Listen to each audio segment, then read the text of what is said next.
নবনীরদনিন্দিত কান্তিধারম রসসাগর নাগর ভূপবরং। ओम नमो भगवते वासुदेवाय। ओम नमो भगवते वासुदेवाय। नारायणं नमस्कृत्यं नरं चैव नरोत्तमं देवीं सरस्वतीं व्यासं ततो जयामुदीरयेत्। नष्टप्रायेषु अभद्रेषु नित्यं भागवत सेवया भगवते उत्तमश्लोके भक्तिं भवति नैष्टिकी।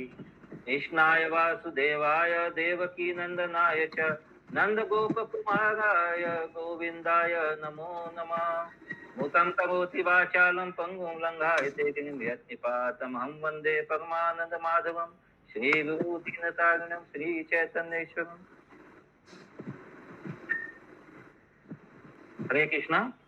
तो we are continuing Shrimad Bhagavatam Skandha 2 अध्याय 4 श्लोक 11 से आज हम लोग करेंगे। कितना तक भारती माता जी? 14 तक करेंगे। 11 से 14 तक। श्री सूत उवाच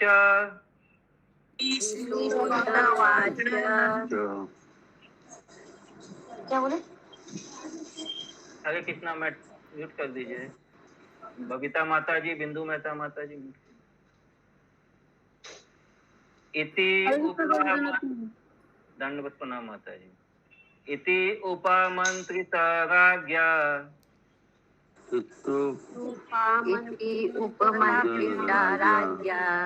गुणाननु कथने हरि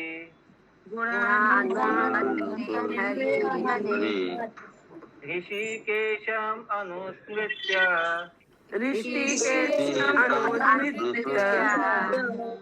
प्रतिवक्तुं प्रचक्रमे।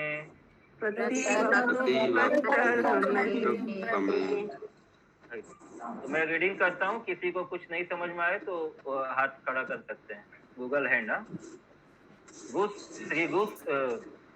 सूत गोस्वामी ने कहा, जब राजा ने सुखदेव गोस्वामी से इस प्रकार प्रार्थना की कि वे भगवान की सृजनात्मक शक्ति का वर्णन करें, तो उन्होंने इंद्रियों के स्वामी श्री कृष्ण का ठीक से स्मरण किया और उपयुक्त उत्तर देने के लिए इस प्रकार बोले।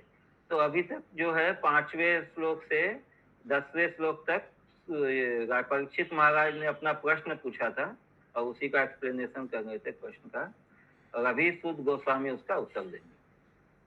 तात्पर्य भगवत बोलिए माता जी।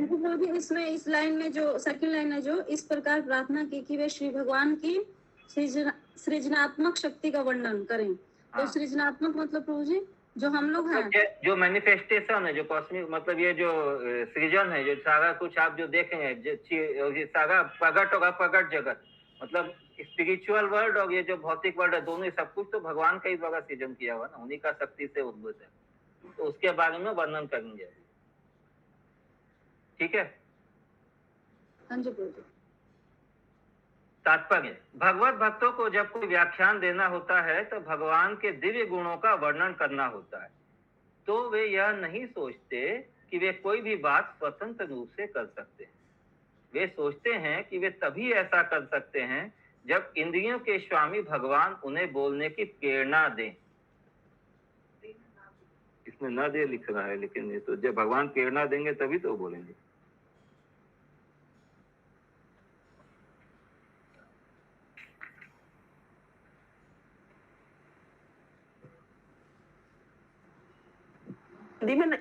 इसमें तो नहीं लिखा प्रभु जी। हाँ, ये बुक में नहीं लिखा हुआ है। वे सोचते हैं कि सिर्फ वही बोल सकते हैं जिसकी प्रेरणा उन्हें इंद्रियों के स्वामी परमेश्वर द्वारा दी जाती है। तो भगवत ওটা বাংলা যা লেখা আছে একটু বলবো, তাহলে কি সুবিধা হবে? না, আমি বলে দিচ্ছি মাতাজি, আপনারা না বুঝতে পারলে বল। हाँ बोलिएगा तुम माता। आगे बोल। गलती से दब गया प्रभु जी, गलती से। अरे भगवत भक्तों को जब कोई व्याख्यान देना होता है तथा भगवान के दिव्य गुणों का वर्णन करना होता है, तो वे यह नहीं सोचते कि ये कोई बात स्वतंत्र रूप से कर सकते हैं। वे सोचते हैं कि वे सिर्फ वही बोल सकते हैं जिसकी प्रेरणा उन्हें इंद्रियों के स्वामी परमेश्वर द्वारा दी जाती है। तो भगवत भक्त या जब कोई आचार्य या भक्त लोग, ये लोग जब भगवान का गुणगान करते हैं या उनके दिव्य रूप का गुण कीर्तन करते हैं, तो वे ये नहीं सोचते कि अपनी तरफ से कुछ बात बोल रहे हैं। वे प्रार्थना करते हैं कि भगवान उनको जो प्रेरणा देते हैं वो वही बोलते हैं। तो वो अपने आप को सरेंडर करते हैं भगवान को कि आपकी प्रेरणा से मैं कुछ बोल पाने में समर्थ होता हूँ। जिनकी प्रेरणा उन्हें इंद्रियों के स्वामी परमेश्वर द्वारा दी जाती है। तो इंद्रियों के स्वामी कौन है? गोविंद। गोविंद कौन है? गोविंद मतलब जो इंद्रियों के स्वामी है, जो इंद्रियों को कंट्रोल करते हैं। प्रभु जी, हरे कृष्णा। बोलिए प्रभु जी। प्रभु जी ने जो भगवान के प्रति अविश्वास करता है तो क्या उन्हीं की प्रेरणा से बोलता है? हाँ, अविश्वास। अविश्वास कौन बोल रहा है यहाँ पे? जो भगवान के भक्त है, भगवत भक्तों को जब को व्याख्यान देना होता है, मतलब व्याख्यान देना मतलब यदि जब किसी भगवत भक्त को भगवान के बारे में कुछ कहना है, जो व्यासपीठ पे बैठ करके कुछ बोल रहा है, जैसे यहाँ सुखदेव गोस्वामी अभी व्यासपीठ पे बैठे हुए हैं, वो भगवान के रूप गुण लीलाओं का कीर्तन करने वाले हैं, श्रीमद् भागवतम का कीर्तन करने वाले हैं, बता रहे है ना। तो यहाँ अविश्वास वाला कहाँ पे आ गया प्रभु जी? ठीक है ना? ठीक है। ओके। तो वे सोचते हैं कि वे सिर्फ वही बोल सकते हैं जिसकी प्रेरणा उन्हें इंद्रियों के स्वामी परमेश्वर द्वारा दी जाती है। तो भगवान जो प्रेरणा देते हैं वही वो भक्त व्यासपीठ से बोलते हैं। मतलब वे अपने सामर्थ्य पे नहीं कहते हैं कि हम अपने ज्ञान के बल पे बोल रहे हैं या अपने वाक चातुर्य के बल पे बोल रहे हैं या अपना जो हमने जो इतने सालों से पढ़ा है, श्रवण किया, उसके ऊपर बोल रहे हैं। नहीं, वो भगवान के प्रति सरेंडर होकर के कहते हैं। उनको वे ये मानते हुए मतलब ये बोलते हैं कि जो कुछ भी मैं बोल रहा हूँ वो भगवान की प्रेरणा से, उनकी शक्ति से ही मैं बोल रहा हूँ। तो जो लोग जैसे कई कई प्रवचन देने का मौका मिलता है प्रभु जी की कृपा से, तो ये इस समय अनुभूति होता है कि हम लोग कुछ भी अपनी तरफ से नहीं बोल पाते। हम लोग प्रभुपाद की कृपा से, अपने गुरुजनों की कृपा से, आचार्यों की कृपा से जो कुछ सुनते हैं उन्हीं की कृपा शक्ति से हम लोग बोल पाने में समर्थ होते हैं। हरे कृष्ण प्रभु जी, दंडवत प्रणाम। दंडवत प्रणाम। माता जी, जब ये चालू हो ना रिकॉर्डिंग, तो आप हाथ जोड़ के ऐसे ही झुक के बोल सकते हैं, म्यूट करके भी। हरे कृष्णा। कहाँ पे थे? जिसकी प्रेरणा उन्हें इंद्रियों के स्वामी परमेश्वर द्वारा दी जाती है। व्यक्तिगत जीव की इंद्रियां उसकी नहीं होती। भक्तिगण जानते हैं कि ऐसी इंद्रियां परमेश्वर की है। उनका समुचित प्रयोग तभी हो सकता है जब उनका उपयोग भगवान की सेवा में किया जाए। इंद्रियां तो यंत्र हैं और तत्व अव्यय है, जो सभी भगवान के द्वारा प्रदत्त हैं। अतएव मनुष्य जो भी करता, बोलता, देखता है, वह सब भगवान के निर्देश पर ही करता है।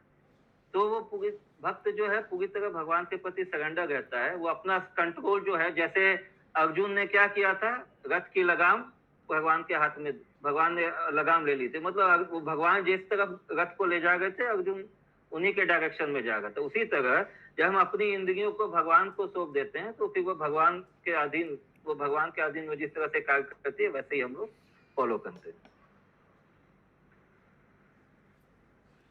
भगवत गीता 15.15 इसकी पुष्टि करती है। सर्वस्य चाहम हृदि सन्निविष्टो मत स्मृति ज्ञानम अपोहनम च। मतलब सर्वस्य चाहम हृदय सन्निष्ठ, भगवान सबके हृदय में है, और मत स्मृति ज्ञानम अपोहनम च, उनसे ही स्मृति, विस्मृति, स्मरण शक्ति, अविस्मरण शक्ति और ज्ञान जो है उन्हीं से आता है। मत स्मृति ज्ञानम अपोहनम च। प्रभु जी के यहाँ भक्त भक्त दोनों के लिए उपयोग होगा ना? हाँ, ये सब जीव के लिए है। वही तो, यहाँ पर तो दोनों के लिए आ गया है। ये भगवत गीता पुष्टि जो कर रहा है, ये सब जीव मात्र के लिए। जो भक्त है वो इसको एक्सेप्ट कर लेते हैं, जो अभक्त है इसको एक्सेप्ट नहीं करते हैं कि जो हमारा नॉलेज है, जो भी स्मृति है, ये भगवान से आ रहा है, वो उसको एक्सेप्ट नहीं करते। हरे कृष्णा। बोलिए माता जी। हाँ जी प्रभु जी, इसमें जो लाइन है कि इंद्रियां तो यंत्र हैं और तत्व अवयव हैं, इसका मतलब प्रभु जी?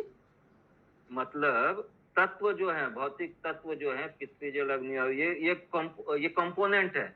और इंद्रियां जो है यंत्र, मतलब जो ये मशीन है जिससे इनको कंट्रोल किया जाता है। ये भौतिक मटेरियल जो तत्व है, पृथ्वी, जल, अग्नि, वायु, आकाश, मन, बुद्धि, अहंकार, ये सब जो है इससे कंट्रोल होते हैं।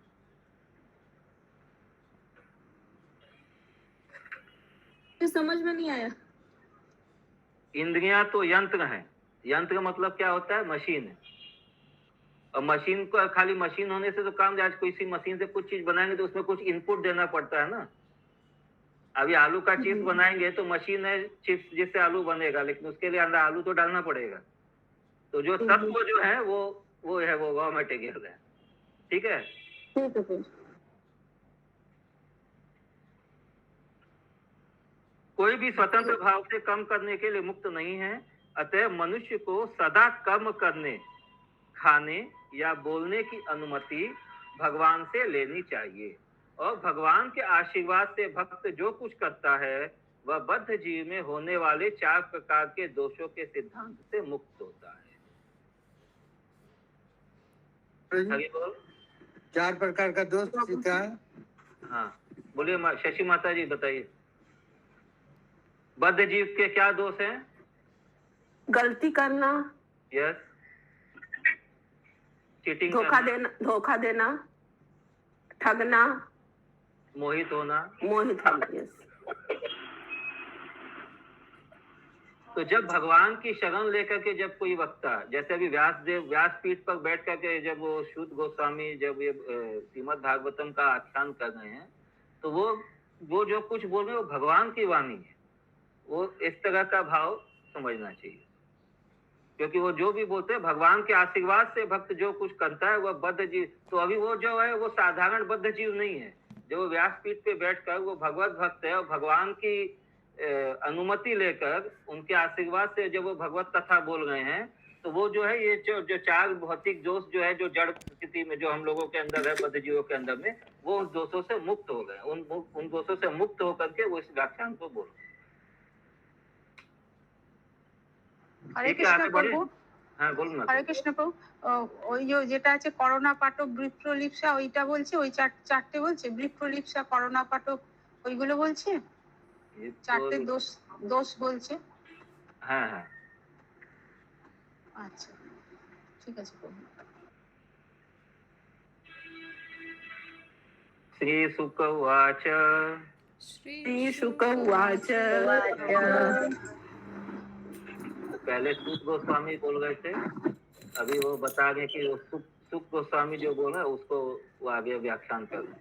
मतलब जो पहले जो सुख गोस्वामी ने जो ये दिया था प्रवचन, उसको कोट कर। नमा परस्मै पुरुषाय भूयसे,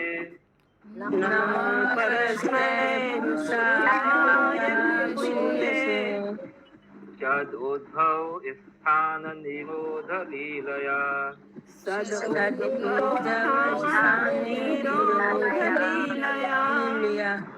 हित शक्ति त्रितयाय देहिनां,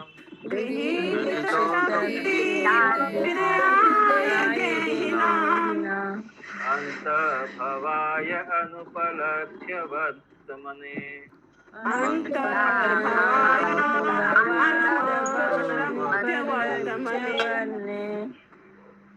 श्री सुखदेव गोस्वामी ने कहा, मैं उन पूर्ण पुरुषोत्तम भगवान को सादर नमस्कार करता हूँ जो भौतिक जगत की सृष्टि के लिए प्रकृति के 3 गुणों को स्वीकार करते हैं। वे प्रत्येक के शरीर के भीतर निवास करने वाले परम पूर्ण हैं और उनकी गतियां अचिंत्य है। तात्पर्य, यह भौतिक जगत सतो, रजो तथा तमो गुणों की अभिव्यक्ति है और इस भौतिक जगत की सृष्टि, पालन तथा संहार के लिए परमेश्वर ब्रह्मा, विष्णु तथा शंकर इन 3 प्रमुख रूपों को स्वीकार करते हैं। विष्णु के रूप में वे भौतिक रूप से सृजित प्रत्येक वस्तु में प्रवेश कर जाते हैं। गर्भोदक्षाय विष्णु के रूप में वे प्रत्येक ब्रह्मांड में प्रवेश करते हैं और क्षीरोदक्षाय विष्णु के रूप में वे प्रत्येक जीव के शरीर में प्रवेश करते हैं। प्रत्येक जीव के शरीर में किस रूप में रहते हैं भगवान? परमात्मा रूप में। हाँ, और ब्रह्मांड में प्रभु जी गर्भोदक्षाय विष्णु के रूप में। अच्छा, जो शेष सैया पे भगवान विष्णु लेटे रहते हैं ना, उनका नाभि से कमल निकलता ब्रह्मा जी। ओके। समस्त विष्णु तत्वों के उद्गम होने के कारण भगवान श्री कृष्ण को यहाँ पर परम पुमान या पुरुषोत्तम के रूप में संबोधित किया गया है। तो जितने भी ये विष्णु के रूप हैं, ये सब किससे निकलते हैं? श्री कृष्ण से। तो भगवान श्री कृष्ण को यहाँ पर पुरुषोत्तम के रूप में संबोधित किया गया है। जैसा कि भगवत गीता 15.18 में वर्णन आया है, वे परम पूर्ण हैं, अतएव सारे पुरुष अवतार उनके पूर्ण विस्तार हैं। भक्ति योग ही वह एकमात्र विधि है जिससे कोई उन्हें जानने में सक्षम हो सकता है, क्योंकि ज्ञानी तथा योगी भगवान की अनुभूति नहीं कर पाते, अतः वे अनुपलक्ष्य वर्तमने अर्थात अचिंत्य गतिविधि वाले भक्ति योग वाले भगवान कहलाते हैं। तो जो ज्ञानी और योगी भी हैं, क्योंकि वो भक्ति से विहीन है, वो भक्ति में नहीं है, वो भगवान की प्रेमा भक्ति में नहीं है, तो वो भगवान की अनुभूति नहीं कर पाते, और इसलिए उनको अनुपलक्ष्य वर्तमान अर्थात अचिंत्य गतिविधि वाले, जिस भगवान की लीलाएं जिनकी क्रियाएं अचिंत्य है, कल्पना से परे है, भक्ति योग वाले भगवान कहला। अचिंत्य गतिविधि वाले भक्ति योग वाले। तो भगवान को क्या कहते हैं? अचिंत्य गतिविधि वाले भक्ति योग वाले भगवान। इसमें क्या दिया? अनुपलक्ष्य का अचिंत्य, ऐसी गतियों वाला। तो ये भगवान को बोला जाएगा अनुपलक्ष्य वर्तमान। हरे कृष्ण प्रभु, हरे कृष्ण। বলছি যে কারণোদ্দক্ষায় বিষ্ণু, তাহলে ওনার কথা এখানে বলেনি, তো তাই জিজ্ঞেস করছি। না, উনি তো ওই কারণোদ্দক্ষায় বিষ্ণু মানে মহাবিষ্ণু। আচ্ছা, ওনার থেকে এনাদের উৎপত্তি হয়েছে। হ্যাঁ, আচ্ছা আচ্ছা, ঠিক আছে। হরে কৃষ্ণ। কারণোদ্দক্ষায় বিষ্ণু কারণ সমুদ্রে, ওনার ওম থেকে অনেকগুলো ব্রহ্মাণ্ড সৃষ্টি হয়। এবার প্রত্যেক ব্রহ্মাণ্ডের ভিতর গর্ভদক্ষায় বিষ্ণু, প্রত্যেকটি ব্রহ্মাণ্ডের ভিতর গর্ভদক্ষায় বিষ্ণু আছে, তারপর প্রত্যেক জীবের ভিতরে ক্ষীরোদক্ষায় विष्णु। यहाँ पे जो लिखा हुआ विष्णु के रूप में, ये भौतिक रूप से सृजित प्रत्येक वस्तु में प्रवेश करता। विष्णु तो महाविष्णु ही हुए ना? नहीं, ये विष्णु के रूप में भी आगे एक्सप्लेन कर रहे हैं ना, कौन से विष्णु जाते हैं। अच्छा। क्षीरोदक्षाय विष्णु के रूप में प्रत्येक जीव के शरीर में प्रवेश करते हैं। ये विष्णु तत्व का ये जो 3 पार्ट है, ये पहले भी बहुत बार डिस्कस हुआ है, तो इसको थोड़ा समझ के रखना चाहिए, क्योंकि आगे बार ये आएगा, और अभी यही इसके बारे में अभी चर्चा चलेगा, क्योंकि इस अध्याय का क्या नाम है? सृष्टि प्रक्रम। अभी सृष्टि का कैसे उद्भव होता है, इसके बारे में बताया जाएगा। नेक्स्ट श्लोका, किसी का कोई प्रश्न है? श्लोका 13। भूयो नमः विजिनच्छेद सता, भूयो नमः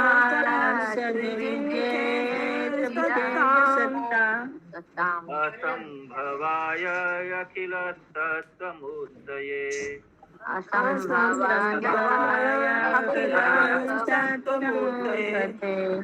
पुंसां पुनः पारमहंस्य आश्रमे,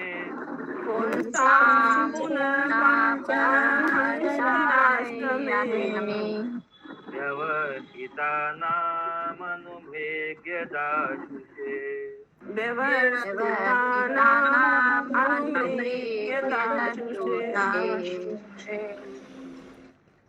अनुवाद। मैं पुनः संपूर्ण जगत रूप तथा अध्यात्म रूप उन भगवान को सादर नमस्कार करता हूँ, जो पुण्यात्मा भक्तों को समस्त संकटों से मुक्ति दिलाने वाले तथा अभक्त असुरों की नास्तिक मनोवृत्ति की वृद्धि को विनष्ट करने वाले हैं, जो अध्यात्मवादी सर्वोपरि आध्यात्मिक पूर्णता में स्थित है, उन्हें वे उनके विशिष्ट पद प्रदान करने वाले हैं। तो यहाँ पे अभी श्री सुख गोस्वामी फिर से भगवान का स्तुति वंदना कर रहे हैं। तात्पर्य, भगवान श्री कृष्ण समस्त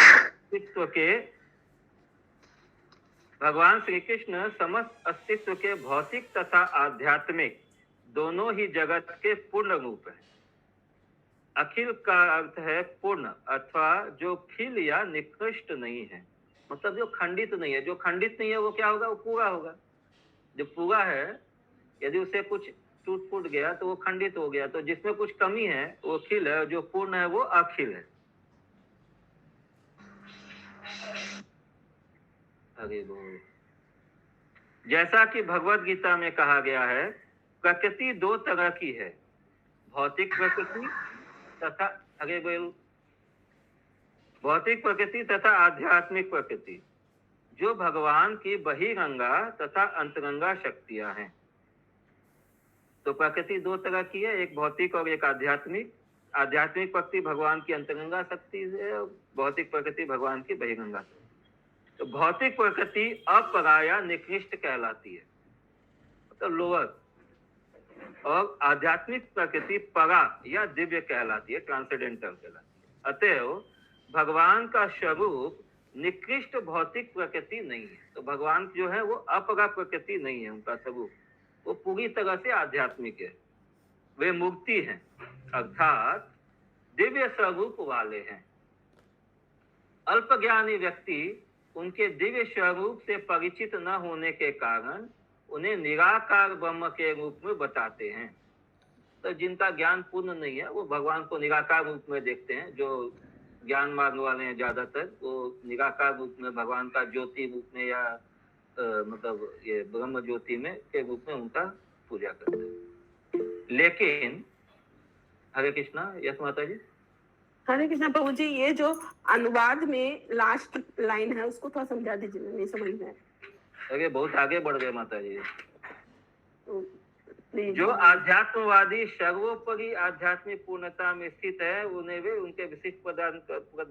तो जो भगवान के जो आध्यात्मवादी है, जो सर्वोपरि आध्यात्म मतलब जो पूरी तरह से आध्यात्मिकता में, पूरी तरह से भक्ति में है, वे उनके विशिष्ट पद, उनको भगवान उनके विशिष्ट पद देते हैं। मतलब जिस तरह से किसी जो पूरी तरह से आध्यात्मिक है जैसे ब्रह्मा जी है, तो ब्रह्मा जी को उनका पद मिलता है क्योंकि उस स्टेज के लिए ये है, एलिजिबल है।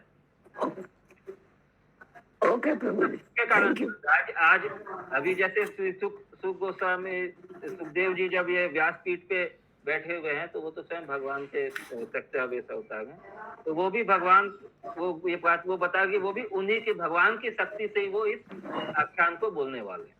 ओके प्रभु। कौन सा एक पीछे तो हाँ, लेकिन ब्रह्म तो उनके दिव्य शरीर की किरणें मात्र हैं। यश्य प्रभा प्रभतो जगदंड कोटिया। तो जो ब्रह्म जो है, जो निर्विशेषवादी जो जिस ज्योति का पूजा ये करते हैं, ध्यान करते हैं, वो भगवान के शरीर की मात्र किरणें हैं, का आभास मात्र है। भक्तगण उनके दिव्य स्वरूप से परिचित होने के कारण उनकी सेवा करते हैं। अतः भगवान भी अपनी अहेतु की कृपा का प्रतिदान करते हैं और अपने भक्तों को समस्त विपत्तियों से उबारते हैं। हे पवित्र आत्मा, जो बोला जाए प्रतिदान का क्या मतलब है? वैसी पॉकेट करना।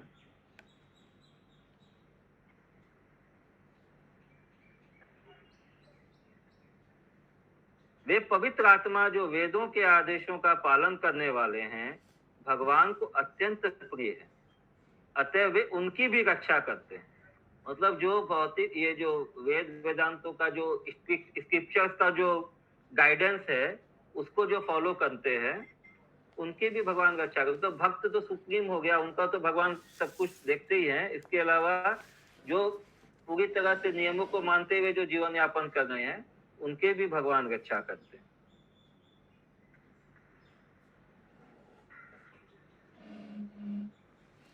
और दुरात्मा तथा अभक्तगण वेदों के नियमों के विरुद्ध रहते हैं, अतः ऐसे व्यक्तियों के निंद कार्यकलापों की प्रगति में सदैव बाधा डाली जाती है। तो जो विरोधी हैं, जो दुरात्मा हैं, जो अभक्त हैं, वो वेदों के नियमों का पालन नहीं करते हैं, तो वो क्योंकि वो उन नियमों के अगेंस्ट में जा गए, तो उनको रोकने का मतलब, उनके कार्यकलापों में बाधा डालने का मतलब, उनके जो अभक्तपूर्ण जो कार्य हैं उनको रोकने का हर समय प्रयास किया जाता है। इनमें से कुछ जिन पर भगवान की विशेष कृपा होती है स्वयं उन्हीं के द्वारा मारे जाते, जैसे रावण, हिरण्यकशिपु तथा कंस। इस प्रकार असुरों को मोक्ष प्राप्त होता है और उनके आसुरी कार्यकलापों को आगे बढ़ने से रोक दिया जाता है। चाहे भक्तों पर कृपा भाव हो या असुरों का वध, भगवान एक पिता की भांति सबों पर दयालु रहते हैं, क्योंकि वे प्रत्येक जीव के पूर्ण स्वामी हैं। सुहृदम सर्व भूताना, भगवान सभी जीवों के सुहृदय हैं, क्योंकि वो सबके स्वामी हैं। जीव की परमहंस अवस्था आध्यात्मिक सर्वोच्च सिद्धा अवस्था है। तो जो परमहंस स्टेज में जो जीव पहुंच जाता है, वो हाईएस्ट टॉप मोस्ट पोजीशन है ये अध्यात्म का, मतलब स्पिरिचुअल इसका पाथ का। श्रीमती कुंती देवी के अनुसार केवल परमहंस ही भगवान को वास्तव में जान पाते हैं। जिस तरह आध्यात्म की अनुभूति निर्विशेष ब्रह्म से अंतर्यात्मी परमात्मा तथा उससे बढ़कर पुरुषोत्तम भगवान श्री कृष्ण के रूप में होती है, उसी प्रकार संन्यास के आध्यात्मिक जीवन में भी मनुष्य का पद क्रमशः ऊपर उठता है।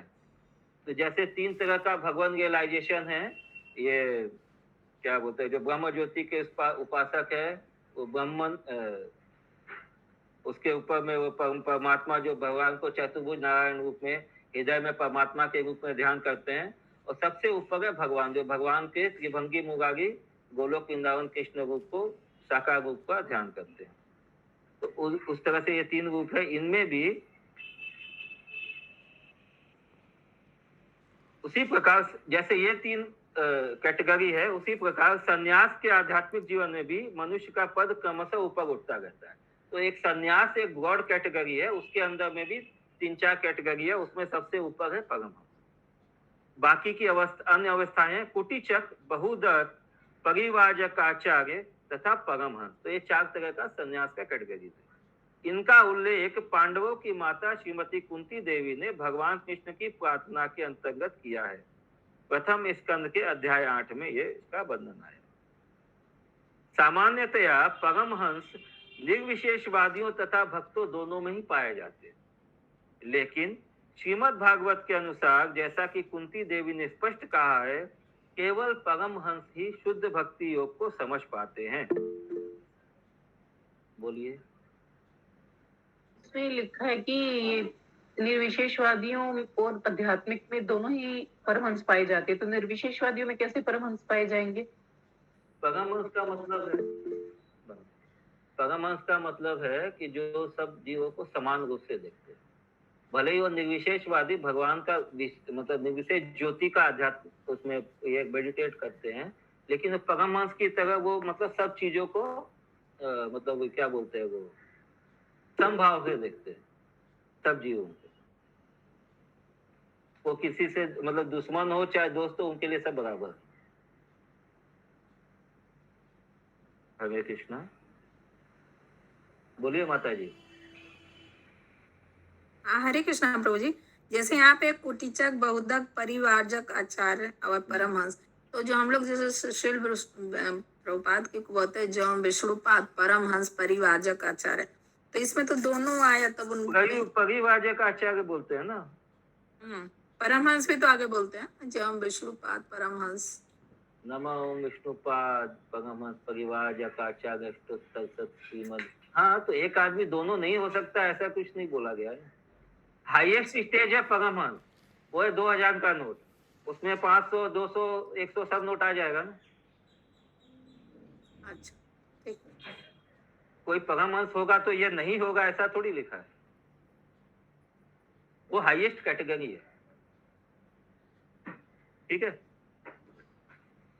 कहाँ पे से? प्रथम स्कंद अध्याय 8। सामान्यतः परमहंस निर्विशेषवादियों तथा भक्तों।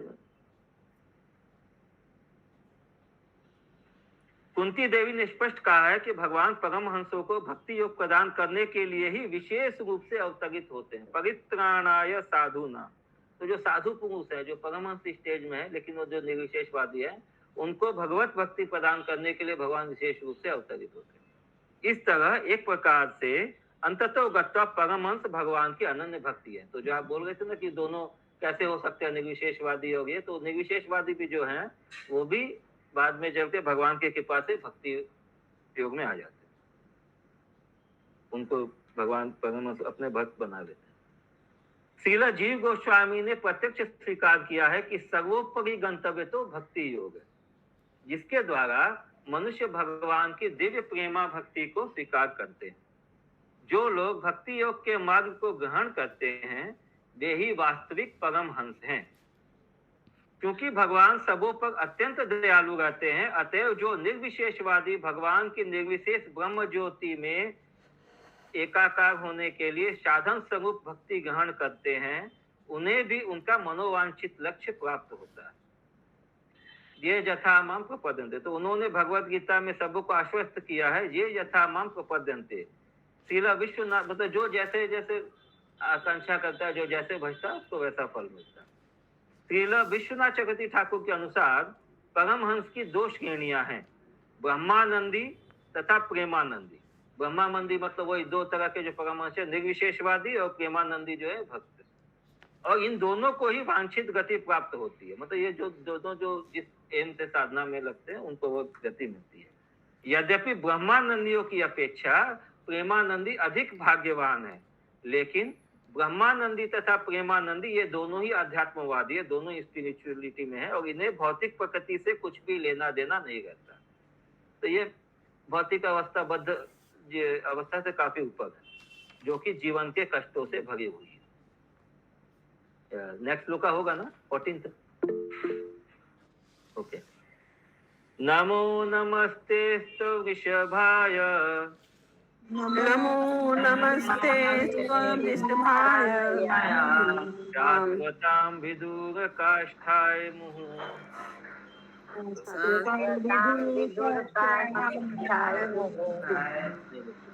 नमो नमस्ते वृषभाय सात्वतां, नमो नमस्ते वृषभाय सात्वतां, विदुर काष्ठाय मुहुः योगिनां। विदुर काष्ठाय मुहुः योगिनां। निरस्त साम्यातिशयेन राधसा, निरस्त साम्यातिशयेन राधसा, स्वधामनि ब्रह्मणि स्वधामनि ब्रह्मणि नमः।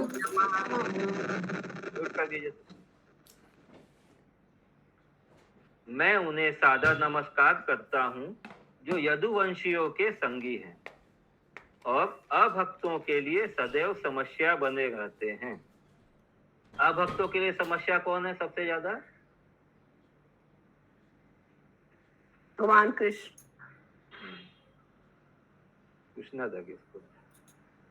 वे भौतिक तथा आध्यात्मिक दोनों जगतों के परम भोक्ता हैं, फिर भी वे वैकुंठ में स्थित अपने धाम का भोग करते हैं। कोई भी उनके समतुल्य नहीं है, क्योंकि उनका दिव्य ऐश्वर्य अमाप्य है, मतलब उनके ऐश्वर्यों की कोई गिनती नहीं। अद्वैतम अच्युतम अनादिम अनंत रूपम आद्यम पुराण पुरुषम नवयौवनम। तात्पर्य, परमेश्वर श्री कृष्ण के दिव्य प्राकट्यों के दो पहलू होते हैं।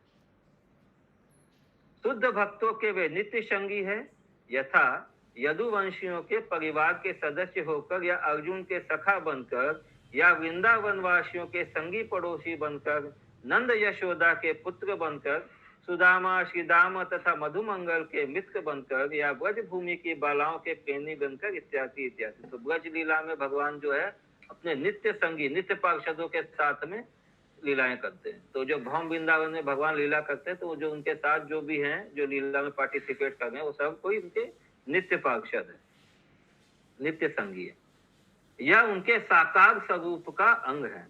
अपने निर्विशेष पहलू में वे ब्रह्म ज्योति की किरणें प्रसारित करते हैं जो असीम तथा सर्वव्यापी है।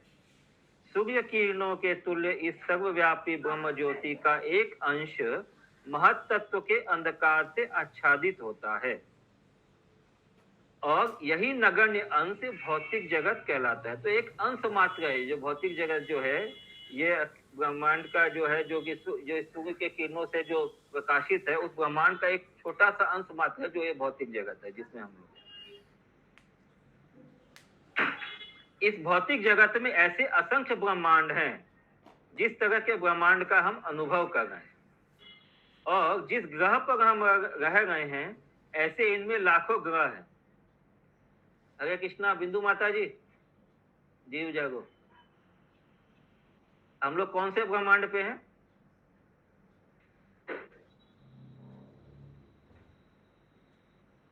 म्यूट का ये म्यूट में आप अनम्यूट करके बोलिए।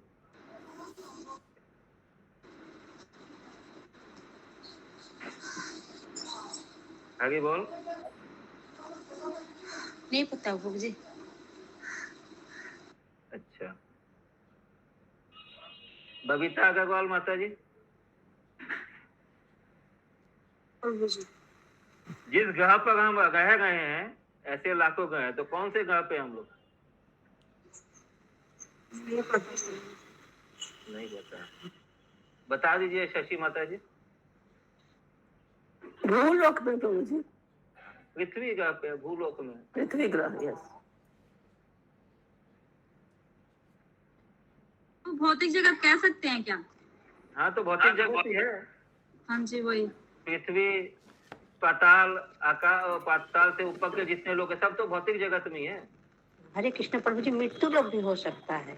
मृत्यु लोक, हाँ, मृत्यु लोक, इसी को मृत्यु लोक बोलते हैं। पृथ्वी लोक, मृत्यु लोक, भूलोक सब इसी को बोले। भौतिक जगत में मृत्यु लोक को भौतिक जगत सब एक ही है।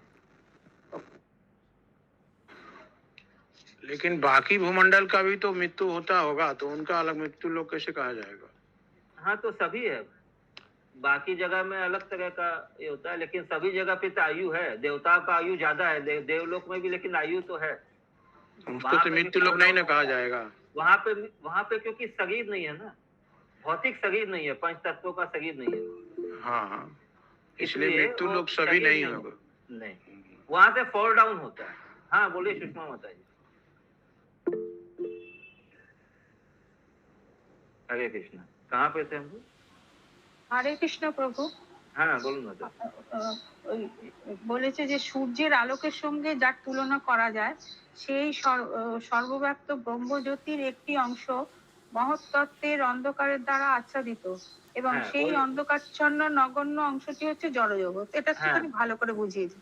এটাই তো, এই যে জড় জগৎ যেখানে আমরা আছি, জড় জগৎ মানে ভৌতিক জগৎ। তো ভগবানের যে মানে সৃষ্টি আছে, ও শুধু একটা ছোট পোর্শন আছে এই জড় জগৎ। এই থেকে ম্যাক্সিমাম মানে 3/4 পোর্শন হচ্ছে, মোর দেন 3/4 হচ্ছে এটা আপনার চিৎ জগৎ, চিন্ময় জগৎ। এটা একটা ছোট পোর্শন, ওটাই বলা হচ্ছে। ঠিক আছে, সূর্যের আলোকের সঙ্গে তুলনা করা যায় বলছে।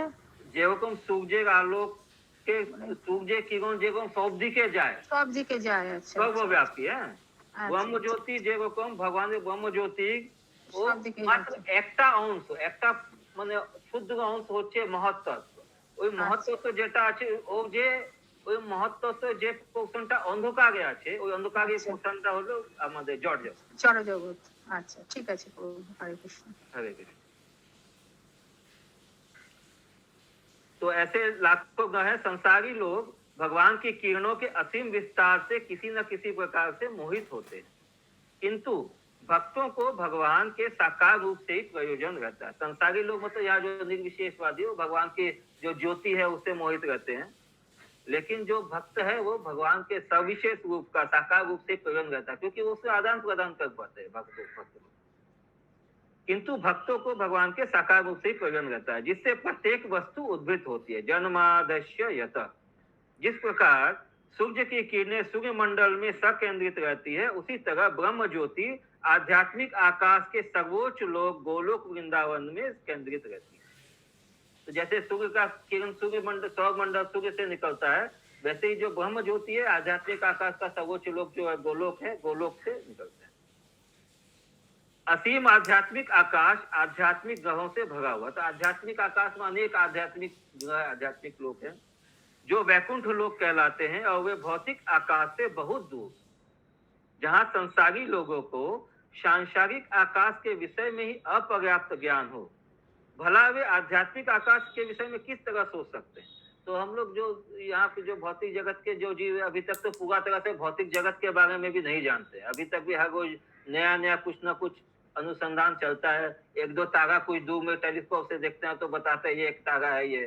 तो ये लोग भौतिक जगत के बारे में जब नहीं जानते तो आध्यात्मिक जगत तक तो पहुंचना, उसके बारे में जानने का सोच भी नहीं सकते। तो इसके द्वारा कैसे जाना जा सकता है आध्यात्मिक जगत को? ये श्रवण के द्वारा, ये वेदों से जो ये ज्ञान जो आ रहा है, ये भागवतम और ये जो वैदिक ज्ञान है, उसके द्वारा हम लोग जान सकते हैं कि जो चित्त जगत है और एवं जो भौतिक जगत भी, इसके बारे में भी हम लोग पूर्ण रूप से कैसे जान सकते हैं? ये आध्यात्मिक ज्ञान के द्वारा। असीम आध्यात्मिक आकाश आध्यात्मिक गांव से भरा हुआ है जो वैकुंठ लोक कहलाते हैं, और भौतिक आकाश अच्छा ये हो गया। अतएव संसारी लोग सदैव भगवान से बहुत दूर रहते हैं। जो संसारी लोग हैं, मतलब जो ये इसी जगत में अपना इंद्रिय तृप्ति में लगे हुए हैं, वो लोग बहुत दूर रहते हैं भौतिक ये आध्यात्मिक भगवान से। भविष्य में यदि वे ऐसा यंत्र बना भी लें जिसकी गति वायु या मन के वेग के तुल्य हो, तो भी संसारी मनुष्य आध्यात्मिक आकाश के लोकों तक पहुंचने की कल्पना नहीं कर सकते। अतः भगवान तथा उनका निवास स्थान सदा के लिए रहस्य या कल्पना बना रहेगा, किंतु भगवान के भक्तों के लिए भगवान सदैव संगी के रूप में बने रहे। तो जो उनको जो श्रद्धा नहीं है, जो सांसारिक है, जो इंद्रिय भोग में जुड़े रहना चाहते हैं, उसमें लिप्त हैं, उन लोग उनको आध्यात्मिकता से कोई मतलब नहीं है और उनको वो प्रकाशित भी नहीं होगा ये आध्यात्मिक। किंतु भक्तों के लिए ये सारा नॉलेज जो ज्ञान है ये सुलभ है। भगवान उनके नित्य संगी के रूप में सदैव रहते हैं। आध्यात्मिक आकाश में उनका ऐश्वर्य अपरिमेय है। जो आध्यात्मिक आकाश है वहां पे भगवान का असीमित ऐश्वर्य है। भगवान समस्त आध्यात्मिक ग्रहों में, असंख्य वैकुंठ लोकों में अपने पूर्ण अंशों का विस्तार करके मुक्त पार्षदों के साथ निवास करते हैं। अनगिनत वैकुंठ लोक है। किंतु जो निर्विशेषवादी भगवान से एकात्म तदाकार होना चाहते हैं, उनको ब्रह्म ज्योति की एक आध्यात्मिक स्फुलिंग के रूप में तदाकार होने दिया जाता है। ये बहुत बार बताएं प्रभु जी ना, जैसे चिंगारी, स्फुलिंग मतलब चिंगारी, जैसे अग्नि में एक छोटा चिंगारी रहता है, वैसे ब्रह्म ज्योति में एक चिंगारी, जैसे जो लोग ब्रह्म ज्योति का उपासना करते हैं, जो उसमें लीन होना चाहते हैं, वो एक चिंगारी बन के रह जाते हैं, क्योंकि उनका इच्छा है वैसा, तो भगवान वो इच्छा भी पूरा करते हैं। उनमें इतनी योग्यता नहीं होती कि वे वैकुंठ लोकों में या परम लोक गोलोक वृंदावन में भगवान के पार्षद बन सके, जिसका उल्लेख भगवत गीता में मध्य धाम, मतलब मेरे धाम, भगवान बोलते हैं मध्य धाम, परम भगवान, तो भगवान के परम मध्य धाम के रूप में हुआ। इस श्लोक में उसे स्वधाम कहा गया है। भगवत गीता 15.6 में यह मध्य धाम या स्वधाम का वर्णन इस प्रकार हुआ है। क्या हुआ है? न तद भाषयते सूर्यो न शशांको न पावक यद गत्वा न निवर्तन्ते तद धामं परमं मम। भगवान के स्वधाम में न तो सूर्य प्रकाश की आवश्यकता पड़ती है, न चंद्रमा की, चांदनी की, न बिजली की। यह धाम या सर्वश्रेष्ठ, यह धाम या यह स्थान सर्वश्रेष्ठ है, और जो भी वहां जाता है वह फिर कभी इस भौतिक जगत में वापस नहीं आता। वैकुंठ लोक तथा गोलोक वृंदावन स्वयं प्रकाशित रहते हैं और भगवान के ईश्वर धाम से विकीर्ण होने वाली किरणों की ब्रह्म ज्योति का निर्माण करती है। इसकी पुष्टि मुंडक उपनिषद, कठ उपनिषद और श्वेतांबर उपनिषदों में भी हुई है। न तत्र सूर्यो भाति न चंद्र तारकम नेमा विद्युतो भांति कुतो अयम अग्निय तमेव भांतम अनुभाति सर्वम तस्य भाषा सर्वम इदम विभाति। भगवान के स्वधाम में प्रकाश के लिए सूर्य, चंद्रमा या तारों की आवश्यकता नहीं पड़ती, न ही वहां बिजली की आवश्यकता होती है। तो फिर इन दीपकों के विषय में क्या कहा जाए? तो वहां चंद्रमा, तारा, बिजली ये सब भी नहीं, तो दीपक का क्या जरूरत है? दूसरी ओर इन लोगों के स्वयं प्रकाशित होने के कारण ही सारा तेज संभव हुआ है। मतलब वो लोग अपना खुद के प्रकाश से प्रकाशित है। और ऐसा जो भी है जो जाज्वल्यमान है, या मतलब जो प्रज्वलित है, वह उस स्वधाम के परावर्तन के कारण है। मतलब उसका जो रिफ्लेक्शन है, भगवान का जो स्वधाम है, उसका रिफ्लेक्शन के कारण जो बाकी चीजें है वो उज्जवल होती है। मतलब उसके रिफ्लेक्शन से वो क्या बोलते हैं, परिदर्शित होती है। तो जो निर्विशेष ब्रह्म ज्योति से चकाचौंध हो जाता है, मतलब जो निर्विशेष ब्रह्म ज्योति से आकृष्ट हो जाता है, वह व्यक्तिगत दिव्यता अर्थात उस भगवान के साक्षात रूप को नहीं जान सकता। ईशोपनिषद के श्लोक 15 में यह प्रार्थना की गई है कि भगवान अपने जाज्वल्यमान तेज को हटा ले। तो उस मंत्रा 15 ईशोपनिषद का जो 15-15 है, उसमें ये आता है कि भगवान का जो हिरण्यमयी रूप है अभी है, जिससे वक्त वास्तविकता का दर्शन कर सके। तो भक्त भगवान से प्रार्थना करते हैं कि आप अपना इस तेज को हटा लीजिए ताकि हम आपके इस कमल नयन वाले मुखमंडल का दर्शन कर सके। तो भगवान का स्वयं का तेज इतना है कि उनका इच्छा के बिना भक्त उनका दर्शन भी नहीं कर पाते, देवी देवता भी उनका दर्शन नहीं कर पाते। ये श्लोक है ईशोपनिषद का। हिरण्यमयेन पात्रेण सत्यशापिहितं मुखं ततः त्वं पूषन्न पावृणु सत्यधर्माय दृष्टये। हिरण्यमयेन पात्रेण शतस्यापिहितं मुखं। हे भगवान, आप भौतिक तथा आध्यात्मिक सभी वस्तुओं के पालक हैं और प्रत्येक वस्तु आपकी कृपा से फलती फूलती है। ततः त्वं पुष्पन्न पुष्पाविन सत्य धर्माय दृष्टये। आपका भक्ति योग ही धर्म का वास्तविक सिद्धांत अर्थात सत्य धर्म है और मैं उस सेवा में लगा हुआ हूँ। कृपया अपने असली मुख का दर्शन देकर मेरी रक्षा करें। तो ये प्रार्थना करना इस मंत्र के द्वारा। हिरण्यमयेन पात्रेण, जो हीरे की तरह जो चमक है, जिसके चकाचौंध से जो भक्त है, जो प्रार्थना वो देख नहीं पा रहे भगवान के सुंदर मुख को, तो प्रार्थना करके भगवान आप कृपा करके अपने इस चमक को हटा लीजिए। अतएव आप अपनी ब्रह्म ज्योति के किरणों के इस पर्दे को हटा लें जिससे मैं आपके सच्चिदानंद स्वरूप का दर्शन कर सकूं। हरे कृष्ण। हरि बोल हरि बोल।